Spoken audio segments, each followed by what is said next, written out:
ট্রেনের গতি থামে না, অথচ বগির সংযোগে লুকিয়ে আছে মৃত্যুর ফাঁদ। এক দুঃসাহসিক পেশা।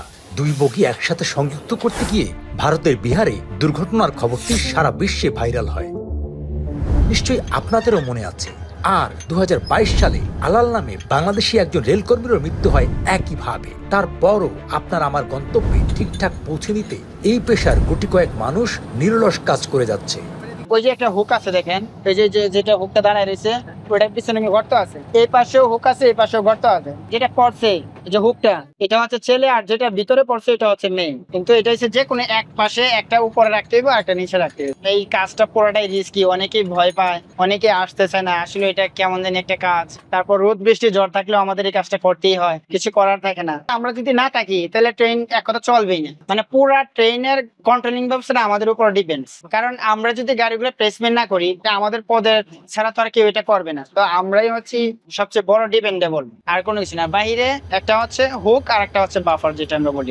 জিজ্ঞেস করলাম এটা আসলে কি, কিসের জন্য বলেন, তখন ওনারা ইনস্ট্রাকশন দিল এটা কেমনে কি। মানে এটার উপর বর্ষিটা যেহেতু পরে একটা গর্তের মতো দেখা যায়, তো এটা হচ্ছে ফিমেল। আর যেহেতু একটা হুক যে পরে, এটা হচ্ছে মেল, মানে পুরুষ আর কি। যেটা আমরা গাড়িগুলো যখন প্লেসমেন্ট করি, সিগন্যালের উপরে সবকিছু ডিপেন্ডস করে। জোড়া লাগানোর সময় আমার হাত যা বলবে তাই। জোড়া লাগানোর সময় পুরো ট্রেন শিডিউলটাই আমার উপর ডিপেন্ডস করে। প্রতিদিন আমার মিনিমাম 30 থেকে 40টা জোড়া লাগানো লাগে। অনেকের আঙ্গুল কাটা যায়, অনেকের হাত কাটা যায়, ইঞ্জিন ধাক্কা মেরে নিচে ফালায় দেয়। তো এইগুলা তো পুরাটাই ঝুঁকি। কাজ করার সময় পা পিছলা খাওয়া যায়, পুরাটাই আমাদের মানে সতর্কতার সহিত কাজ করতে হয়। এই গাড়িটা যখন এরকম ব্যবধানে থাকে, তখনই আমরা বুঝতে পারি যতটুকু টাইট হওয়ার অতটুকু টাইট দেওয়া। কারণ যদি টাইট না দেয়, চলন্ত ট্রেনিং খুলে গেছে, হ্যাঁ বগি রেখে চলে গেছে, এরকম অ্যাভেলেবেল আছে। যেহেতু কাজটা খুব ঝুঁকিপূর্ণ, যে আমাদের ঝুঁকি বাতা যদি কিছু দেয় তাহলে আমরা খুব উপকৃত হই। এটা শেখা হয়েছে মূলত এখানে আমাদের যে সিনিয়র যারা আছে, ওনারাই মানে আমাদের শেখানোর জন্য যে একটা সিস্টেম, ওইটা ওনারাই করছে। ওনাদের ফলো করে মানে আমরা এই পর্যন্ত।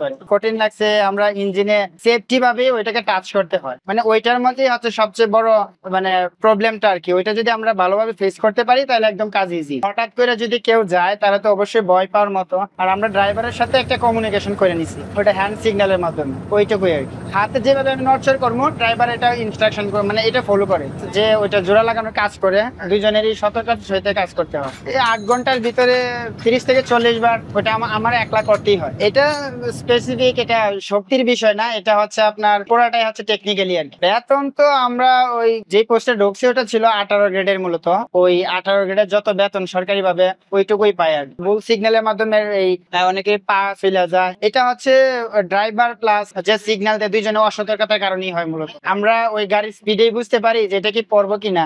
আর হুক যদি মনে করুন এরকম উল্টা পাল্টা থাকে, কারণ দুইটা তো একই পাশে থাকে না, এরকম ব্যবধান হয়ে যায়, মাঝে মাঝে উপর নিচে হয়ে যায়। তো এগুলো আমাদের পূর্ব টেকনিক আছে, আমরা যেটাকে আসলে ব্যবধান হইবে কিনা, যদি ব্যবধান হয় তাহলে যেটা ফলো করা, কোন মাঝে মাঝে ধাক্কা দিয়ে এক সমন্বয় করে নেই। এটা আসলে একটা হুক আছে, বর্ষি একটা এরকম গর্ত আছে, এটার ভিতরে এটা যখন পড়ে তখন এটা ছোটার কোনো অপশন থাকে না। এটা ভিতরে এরকম একটা সিস্টেম, এটা এরকম আঙ্গুল যেরকম, হ্যাঁ যাই হোক এটা ছুটবে না। স্প্রিং বাফার আছে, এগুলো ভেঙে যাওয়ার সম্ভাবনা থাকে। বেশি দিন না, এই 2-1 মাস আগেই আমি যখন গাড়ি নিয়ে আসতেছি, হুকটা বেশি একটা পরে নাই, যার জন্য কিছুটা আসতে হুক ওটো মানে খুলে গেছে। পিছনের গাড়ি পিছনে রয়েছে, ইঞ্জিন চলে গেছে বগি সাইডে, তখন ওই মানে হতবম্ব হয়ে গেছে আমি। তারপর ওই ড্রাইভারের বললাম যে আপনি আপনার ওই দূরত্ব অনুযায়ী, মানে ওইটার স্পিড দুইটা সমন্বয় করে আপনি যে যতটুকু পারেন আগায় যান।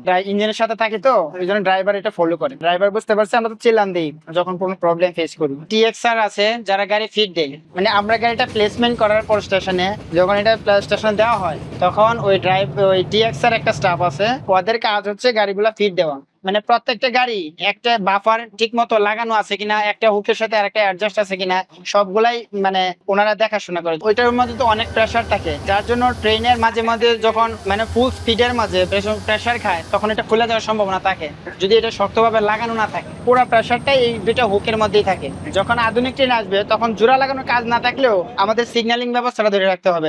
দিনে যখন জোড়া লাগানোর কাজ থাকে না, তখন আমরা ওই ওয়াশপিট থেকে গাড়ি আমরা প্লেসমেন্ট করি স্টেশনে। আবার স্টেশন থেকে যে গাড়িগুলা রানিং আসে এগুলা আবার ওয়াশপিটে নিয়ে আসি, ওয়াশপিটে রাখি। মানে 8 ঘন্টা পুরোটাই প্রেসারের উপরে।